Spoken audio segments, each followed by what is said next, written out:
World news के sponsor हैं स्वागत, अदरक, लहसुन और मसाले 100% प्योर एंड हाइजीनिक। अस्सलाम वालेकुम, आदाब। मैं हूं खलील फरहाद। नेशनल व इंटरनेशनल खबरों पर मुबनी बुलेटिन वर्ल्ड न्यूज की शुरुआत करते हैं हेडलाइंस से। मस्जिद अक्सा में गैर मुस्लिमों के दाखिले पर लगाई गई पाबंदी। इस्राएली फोर्स के साथ झड़प में मजीद 2 फलस्तीनी हुए शहीद।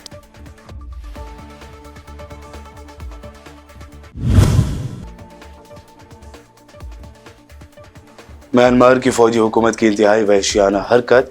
हुकूमत की मुखालिफत करने के लिए जमा हुई भीड़ पर की बमबारी, 100 से जायद हुए हलाक।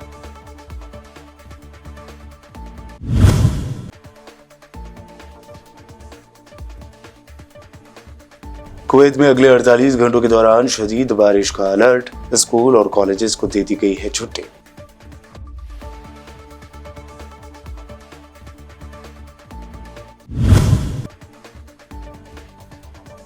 पंजाब के बठिंडा मिलिट्री स्टेशन में फायरिंग, 4 जवानों के मारे जाने की खबर। फौज की तरफ से खामोशी, कोई बयान नहीं आया सामने। कयास आराइयों का बाजार हुआ कर।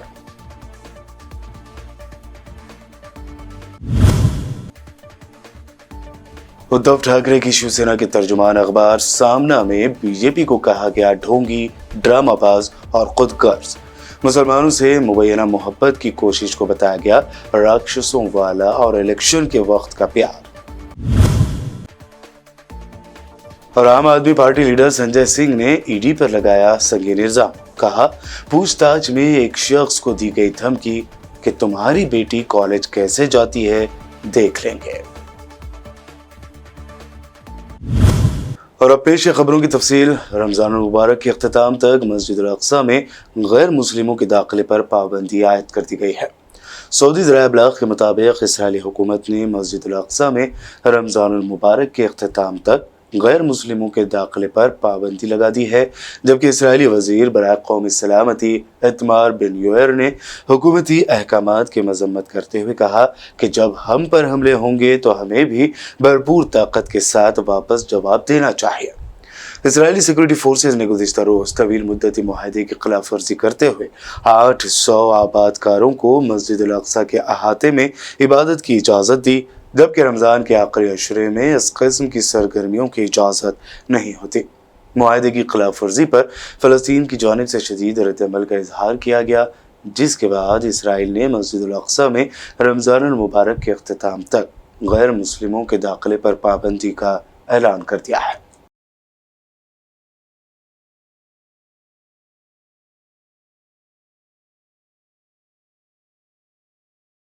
इसराइली फौजियों ने मकबूजा मगरबी किनारे में एक यहूदी बस्ती के करीब एक फौजी चौकी पर 2 फ़लस्तीनियों को गोली मारकर शहीद कर दिया। ये वाक़या नाबलस के शुमाल में देरुल हतब के मकाम पर पेश आया। मकामी ज़राए के मुताबिक अलवन मोरिया यहूदी बस्ती के बाई पास रोड पर फ़लस्तीनी शहरियों और इसराइली फौजियों के दरमियान झड़प हुई, जिसमें 2 फ़लस्तीनी शहीद और 1 ज़ख्मी हो गया। इसराइली वज़ीर दिफा गैलेंट ने एक बयान में दावा किया है कि दोनों फ़लस्तीनी मुसल्लह थे और उन्होंने फौजी चौकी पर फायरिंग की थी, लेकिन फौजियों के कामयाब ऑपरेशन ने इसराइली शहरियों के खिलाफ हमले को रोक दिया है। क़ब्ल अज़ी इसराइली फ़ौज ने कहा था कि उसके फौजियों ने 2 मुसल्लह अफराद को जान से मार दिया है। उधर फ़लस्तीनी वज़ारत सेहत ने एक बयान में कहा है कि इसराइली फ़ौज के हाथों शहीद होने वाले 2 फ़लस्तीनियों की शनाख्त सऊद अब्दुल्ला सऊद अल-तुवैती और मोहम्मद गाजी मोहम्मद अबू ज़ुरा के नाम से की गई है।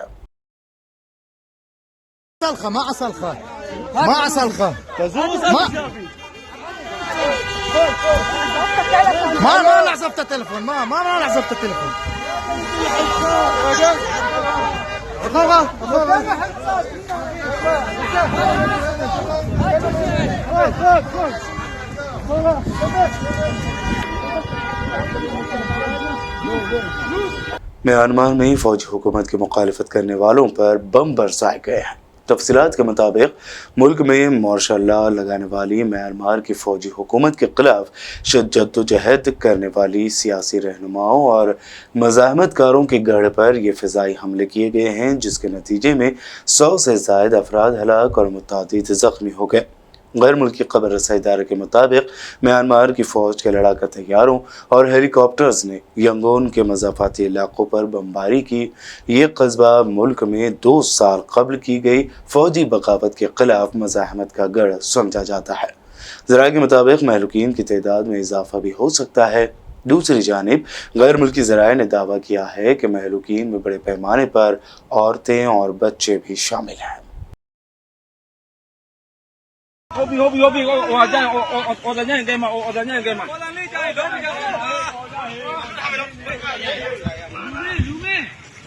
फ्रांस के सदर इमानुएल मैक्रोन को बार बार शर्मिंदगी का सामना करना पड़ रहा है।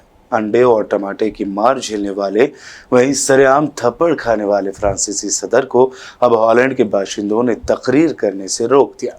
फ्रांसीसी न्यूज़ एजेंसी के मुताबिक इमानुएल मैक्रोन, जो हॉलैंड के शहर हेग के थिएटर हॉल में तकरीर कर रहे थे, जलसे में हाजिर लोगों के नारों और शोर शराबे के बाद अपनी तकरीर को रोकने पर मजबूर हो गए। इतलात के मुताबिक फ्रांसीसी सदर ने हाजरीन को मनाने और उन्हें अपना भाषण सुनने पर रजामंद करने की भरपूर कोशिश की, मगर उन्होंने एक न सुनी, जिसके बाद सिक्योरिटी गार्ड्स ने मदाखलत करके एहतजाज करने वालों को हॉल से बाहर निकाल दिया। हॉलैंड के बाशिंदों ने फ्रांसीसी सदर के खिलाफ जमकर नारेबाजी की और उन्हें एक इंतहा पसंद, दोगला और मुनाफिक सदर करार दिया।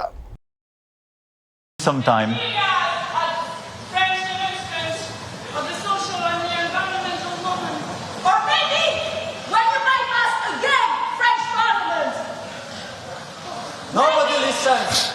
You have millions of people in the streets. Conventions of climate has been put aside. What can you say when you talk about Europe? Do you allow me to answer? For the President of the Republic of France, Mr. Emmanuel Macron, we are here to shed light on these lies.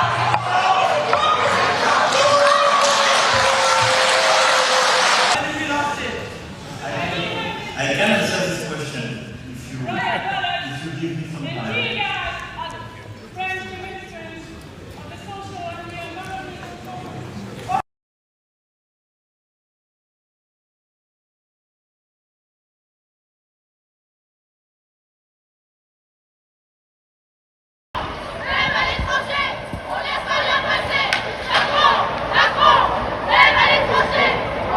Kuwait की महकमे मौसमियात ने मुल्क के तमाम इलाकों में हल्की से दरमियाने और बाज़ औक़ात मूसलाधार बारिश की वार्निंग दी है। बारिश की सूरत हाल अगले जुमेरात की सपहर तक जारी रहेगी। महकमे मौसमियात ने मौसम की पेशगोई गोई करने वाले मुबस्सिर अब्दुल अजीज़ अल क़रावी ने कहा कि बुध की शाम से जुमेरात की सुबह तक शदीद बारिशें होंगी। उन्होंने तवक्को ज़ाहिर की कि बारिश की मकदार 20 मिलीमीटर से ज़्यादा होगी, जबकि बारिश के साथ 50 किलोमीटर फी घंटे की रफ्तार से हवाएं चलेंगी। दूसरी जानिब स्कूल और कॉलेजेस को छुट्टी दे दी गई है। बुलेटिन में वक्त हुआ है एक शॉर्ट ब्रेक का। जल्द लौटेंगे और देखेंगे मज़ीद अहम खबरें।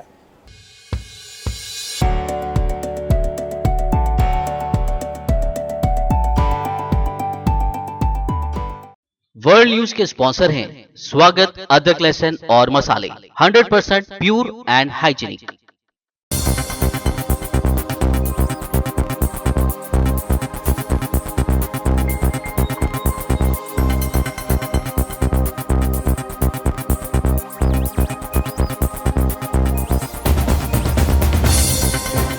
ब्रेक के बाद आगे बढ़ते हैं और अब देखते हैं मज़ीद अहम खबरें। जम्मू कश्मीर में आज सुबह 10:10 पर ज़लज़ले के झटके महसूस किए गए। नेशनल सेंटर फॉर सिस्मोलॉजी के मुताबिक वादी में आए ज़लज़ले की शिद्दत रिएक्टर स्केल पर 4 बताई गई है। 3 हफ्ते कबल भी जम्मू कश्मीर में ज़लज़ले के झटके महसूस किए गए, तब ज़लज़ले की शिद्दत रिएक्टर स्केल पर 6.5 नापी गई थी। नेशनल सेंटर फॉर सिस्मोलॉजी ने ज़लज़ले का मरकज़ अफगानिस्तान में बताया था। इस दरमियान आज आने वाले ज़लज़ले में किसी किस्म का जानी व माली नुकसान हुआ है या नहीं, इस बारे में फ़िलहाल कोई बयान या तफसीलात सामने नहीं आई है। पंजाब के भटिंडा मिलिट्री स्टेशन में फायरिंग की खबर ने पूरे मुल्क को चौंका दिया है। इस वाक़े में 4 जवानों के मारे जाने की खबर है। अलग सबात 4:35 पर पेश आए फायरिंग के इस वाक़े की तहक़ीक़ात की जा रही है, जबकि तलाशी मुहिम भी जोरों पर है। पूरे इलाके का मुहासरा कर लिया गया है। बताया जाता है कि आर्मी चीफ इस वाक़े की इत्तला डिफेंस मिनिस्टर को देंगे। पंजाब पुलिस के जराये से NDTV ने खबर दी है कि आर्मी कैंट भटिंडा जियो मेस में ये फायरिंग हुई है। आर्मी कैंट के सभी एंट्री गेट बंद कर दिए गए हैं। करीब 2 दिन पहले एक इंसास राइफल समेत 28 कारतूस भी गायब हो गए थे।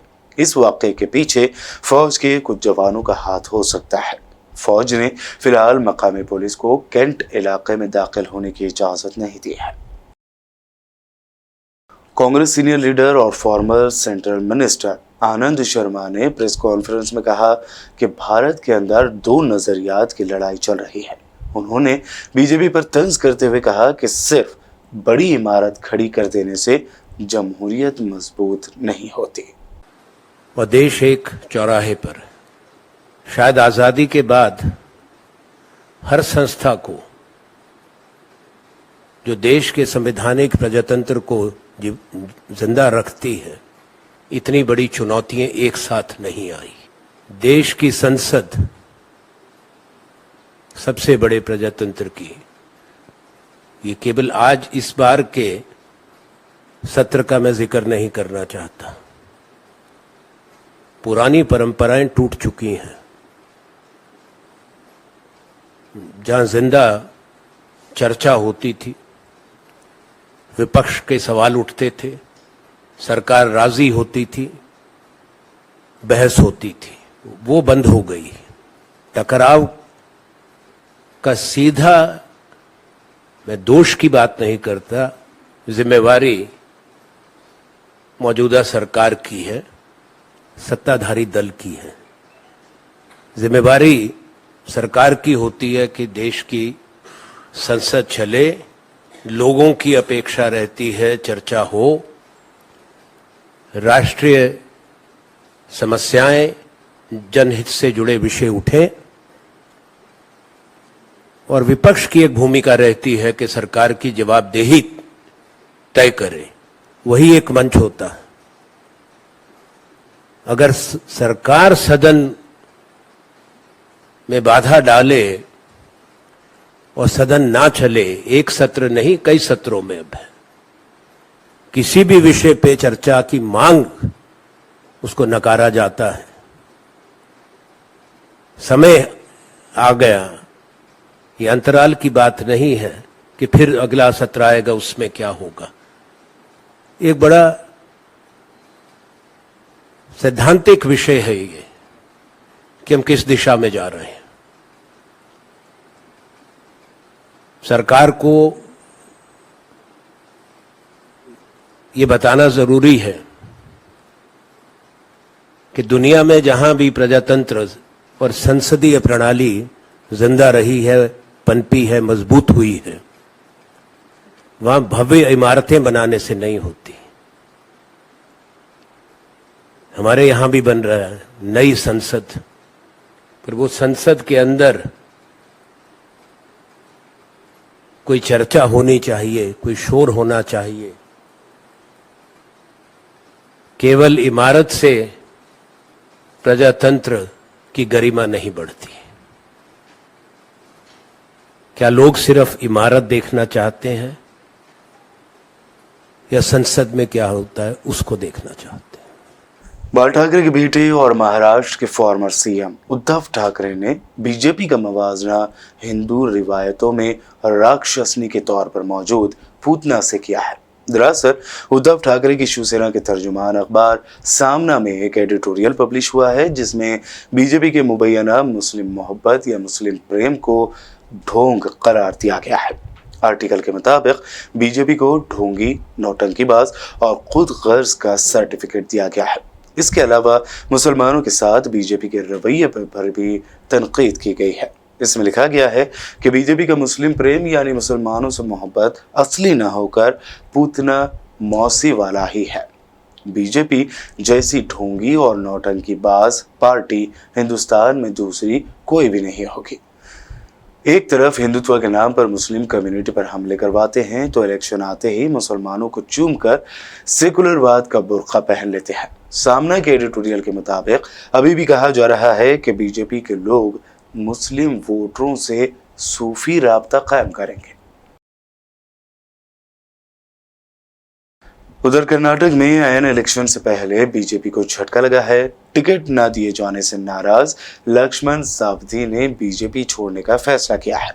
कर्नाटक असेंबली इलेक्शन लड़ने के लिए टिकट से इनकार के बाद लक्ष्मण सावदी ने कहा कि मैंने भारतीय जनता पार्टी की इब्तिदाई रुकनियत से इस्तीफा देने का फैसला किया है और अगर वो इस्तीफा देते हैं तो ये बीजेपी के लिए एक बड़ा झटका साबित हो सकता है। आम आदमी पार्टी लीडर संजय सिंह ने इन्फोर्समेंट डायरेक्टोरेट यानी ईडी पर संगीन इल्जाम आयद करते हुए कहा कि अपनी बात कबूल करवाने के लिए ईडी लोगों की बेटियों को लेकर धमकी देती है। मैं पूरे देश को ये बताना चाहता हूं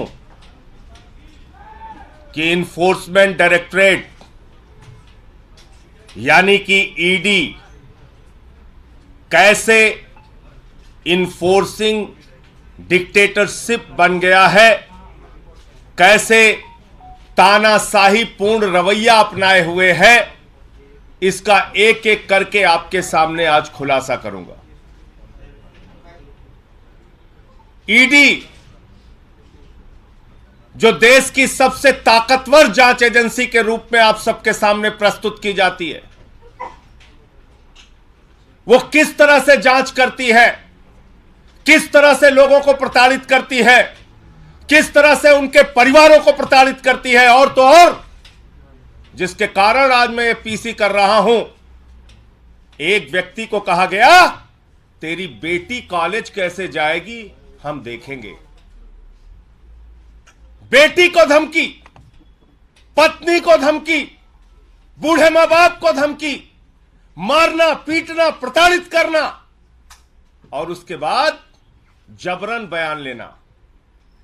यह मैं नहीं कह रहा हूं, यह न्यायालय के सामने उन लोगों के बयान हैं जिनसे जबरन मारपीट करके उनके परिवारों को धमकी देकर उनसे बयान लिया गया। और मैं एक एक करके नाम पढ़ रहा हूं। यह पहला नाम है चंदन रेड्डी का। यह चंदन रेड्डी हाई कोर्ट में पिटीशन करते हैं, माननीय उच्च न्यायालय में याचिका दाखिल करके ये बताते हैं कि ईडी ने इनको मारा, इनको पीटा, इनके परिवार को धमकी दी और कहा जैसा हम कहते हैं वैसा लिख, वरना तेरे परिवार का वो अंजाम करेंगे तू कहीं मुंह दिखाने लायक नहीं रहेगा। ये सारी बातें इसने लिखी है। और इतना ही नहीं, इस चंदन रेड्डी को इतना पीटा गया, इतना मारा गया, इतना मारा गया कि इसके दोनों कान के पर्दे फट गए। दोनों कान के पर्दे फट गए। मार मार के, प्रताड़ित करके ईडी का जो हिटलर शाही का गैस चैम्बर है, मैं कहूंगा, वहां पर 3rd डिग्री टॉर्चर इस व्यक्ति को देकर जबरन इससे साइन कराया गया। और उसके बाद जब यह व्यक्ति कोर्ट में जाता है तो अपने सारे दुखड़े माननीय न्यायालय के सामने इसने बयान किए। राहुल गांधी ने वायनाड में अवामी जलसे से खिताब करते हुए बीजेपी पर लोगों को बांटने का इल्जाम लगाया। साथ ही कहा कि मैं हर एक तबके की और मजहब की इज्जत करता रहूंगा और करता हूं। You, the BJP, divide people. You make people fight. You threaten people. You abuse as much as you want. I will keep uniting people. I will keep respecting every single community, every single religion, every single idea. You be as nasty as you want. Be as evil as you want. I will continue to be as kind as I can, even to you. Because this is a fight of two visions of India. You represent one vision of India.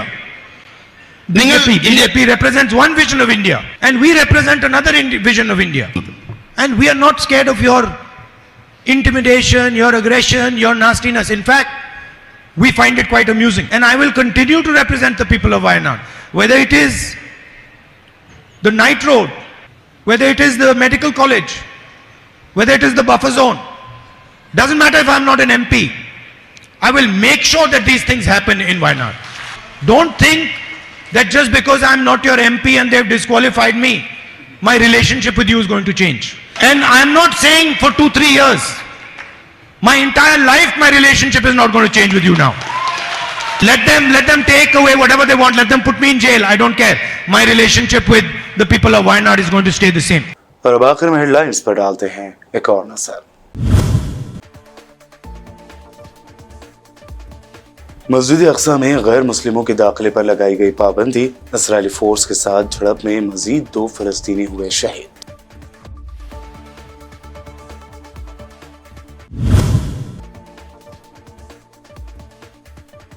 Myanmar की फौजी हुकूमत की इंतहाई वहशियाना हरकत, हुकूमत की मुखालिफत करने के लिए जमा हुई भीड़ पर की बमबारी, 100 से ज्यादा हुए हलाक।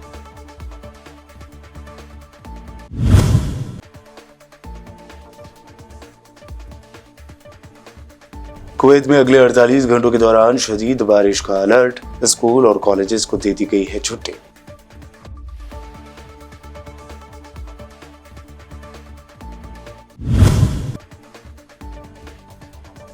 पंजाब के बठिंडा मिलिट्री स्टेशन में फायरिंग, 4 जवानों के मारे जाने की खबर, फौज की तरफ से खामोशी, कोई बयान नहीं आया सामने, कयास आराइयों का बाजार हुआ कर।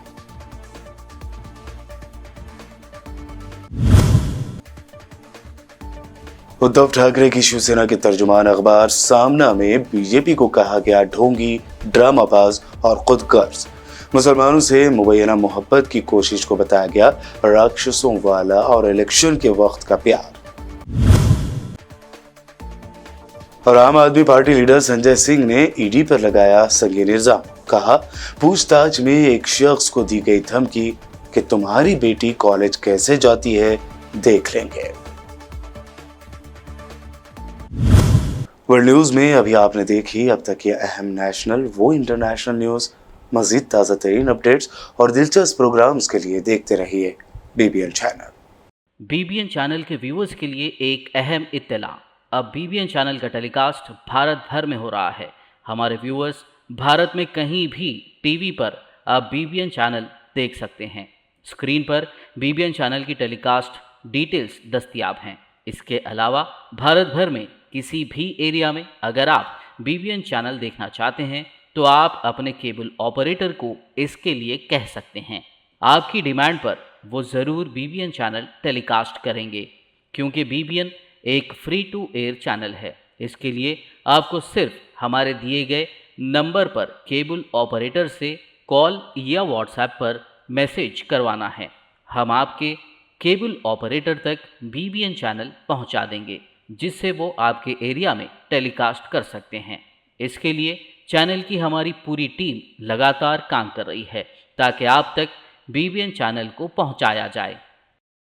इसके अलावा बीबीएन चैनल को भारत भर में रिपोर्टर्स की ज़रूरत है। अगर आप सहाफ़ी हैं और बीबीएन चैनल से जुड़ना चाहते हैं तो आप भी दिए गए नंबर पर रब्त कर सकते हैं।